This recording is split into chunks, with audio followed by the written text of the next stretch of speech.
Hi everyone.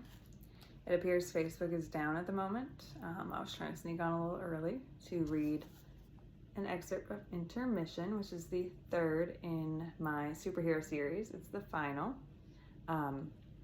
If you'd like to read them all together and not buy them individually, you can buy the Super Friends.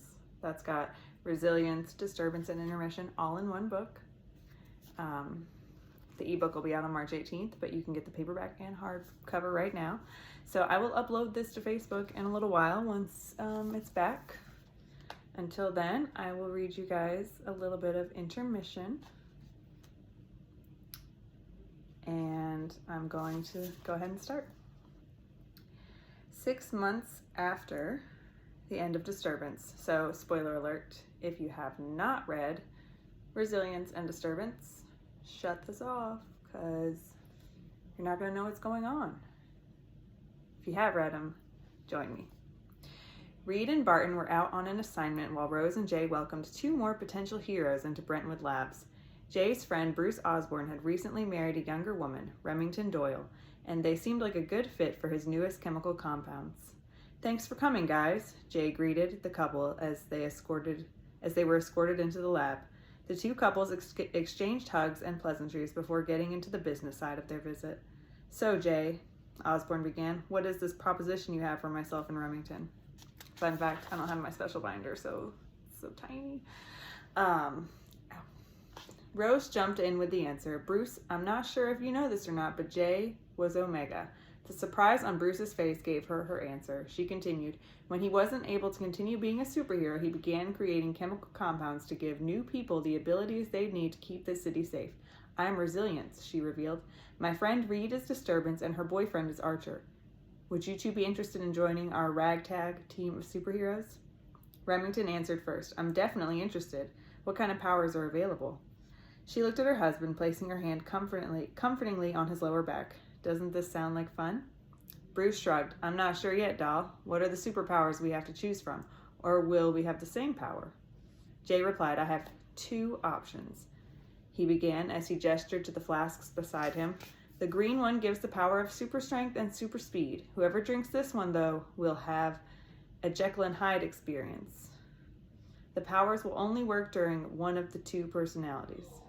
He pointed to the clear liquid. "This one gives the ability to pause time. You 2 can choose either one. I'll give you a moment."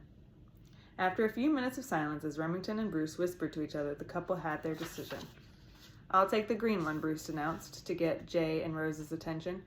"Being a hero seems like a great thing, but I don't want to put Remington through some of those side effects you mentioned." Jay nodded. "That sounds wonderful," he answered with a smile as he picked up the flasks, handed the one with the green liquid to Osborn and the one with the clear mixture to Remington. The couple each drank the contents of their individual flasks before they passed them back to Jay. "How long does it take to know?" Remington asked as she suppressed a gag from the flavor. Jay replied, "The longest possibility is 24 hours, but you should notice a difference before the night is over. Do either of you have any questions? I'd like you both to come back here tomorrow around this time so I can run a few tests." "We can do that," Bruce replied as he took his wife's hand tenderly. "We'll see you tomorrow." With that, Remington and Bruce headed home to wait and see if they'd have superpowers. Chapter 1 is called Backtracking, going back a little bit before this, so I'm going to read just a glimpse of it. 2 months before the end of Disturbance. Bruce and Remington. "Who is that on the phone, baby?" Remington asked as her husband placed his cell phone back on the island in their kitchen. Bruce glanced up from his freshly poured glass of scotch. "It was an old friend of mine, Jay Allen.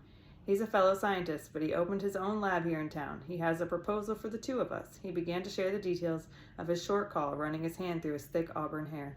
She jumped off the bar stool she'd been sitting on and moved closer to him, wrapping her arms around his waist from behind. "What kind of proposal, Mr. Osborn?" she inquired. Bruce rarely spoke about his days working in science, so she wasn't surprised she hadn't heard of this Jay Allen before. "He wanted to know if we'd like to become heroes," he answered her inquiry. "But that's all he said. I'm not sure what his request entails or how serious he was about it. Jay would like us to meet him at his lab in 2 months, so he and his wife Rose can explain things in more depth, and we can make our decision. I'm not sure what to think," he added, expressing his confusion over the entire interaction. Osborn's emotions were always visible in his eyes, if you knew what to look for. Remington moved around to face him before she placed a tender kiss to his lips. "What do you want to do? It can't hurt to go hear them out, can it?" He rested his forehead against hers as he replied, I suppose not, if that's what you'd like to do. I'm happy with whatever decision you think is best. Just keep in mind that I'm an old man compared to you, he shared with a soft smile. Remington leaned back away from his touch as she pulled her dirty blonde locks into a high ponytail before she gave him a playful slap across his arm. You're young at heart, and I think we should see what this is all about. All right. So you can grab Intermission online. It is the third, so grab Resilience and Disturbance first, or grab all three in the Super Friends and see what happens. Do they get powers? I guess you'll have to find out. Good night.